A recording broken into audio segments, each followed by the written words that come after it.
بسم اللہ الرحمن الرحیم۔ شروع اللہ کے نام سے جو بڑا مہربان نہایت رحم والا ہے۔ السلام علیکم ورحمۃ اللہ وبرکاتہ۔ اسلامک سینٹر چینل میں خوش آمدید۔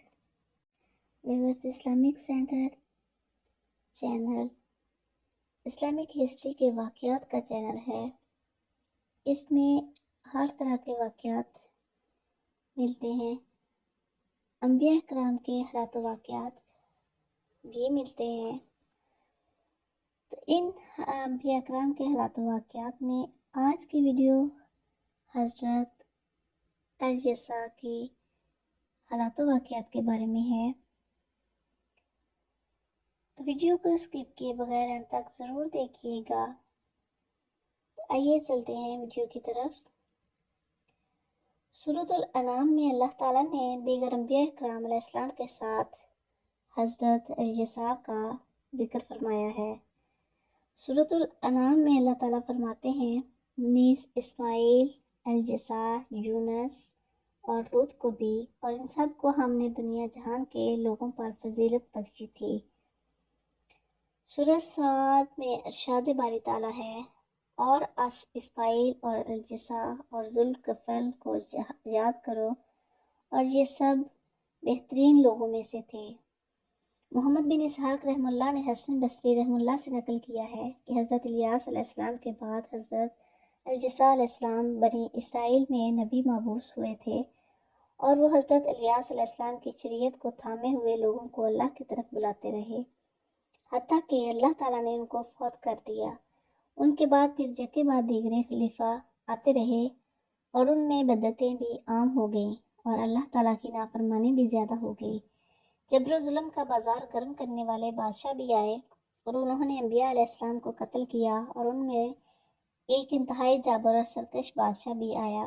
کہتے ہیں کہ یہ وہی ہے جس کے بارے میں حضرت ذوالکفل نے ذمہ داری اٹھائی تھی کہ اگر وہ توبہ کر لے اور اللہ کی نافرمانی سے باز آ جائے تو وہ ضرور جنت میں داخل ہوگا، اور اسی مناسبت سے ان کو ذوالکفل کہا گیا۔ اور حضرت محمد بن اسحاق رحمہ اللہ فرماتے ہیں کہ ذوالکفل نامی شخص اصل میں جسا بن اختوب ہیں۔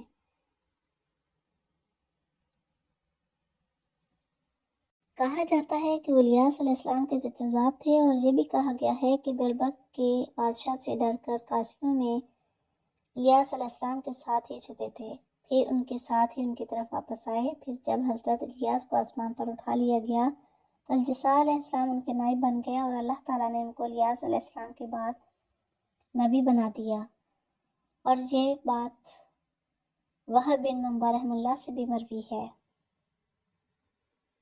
حضرت الجسا علیہ السلام کے بعد بنی اسرائیل کا معاملہ بگڑ گیا تھا، اور ان میں نافرمانی پھر عام ہو گئی، اور انہوں نے بہت سے انبیاء علیہ السلام کو قتل کیا تھا۔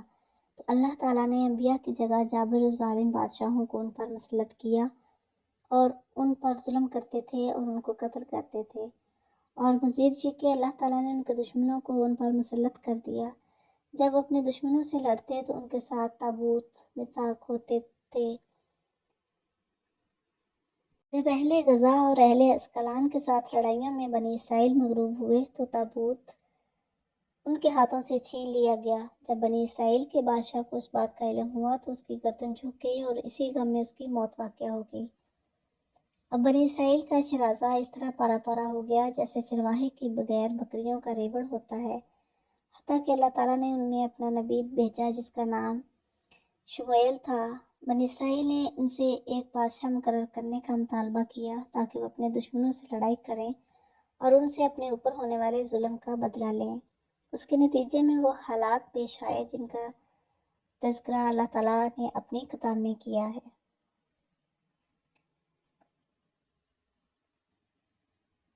ابن جریر رحمہ اللہ نے کہا کہ یوشع بن نون کی وفات سے شموئیل بن بالی علیہ السلام کے نبی مبعوث ہونے تک کا درمیانی فاصلہ 460 سال ہے۔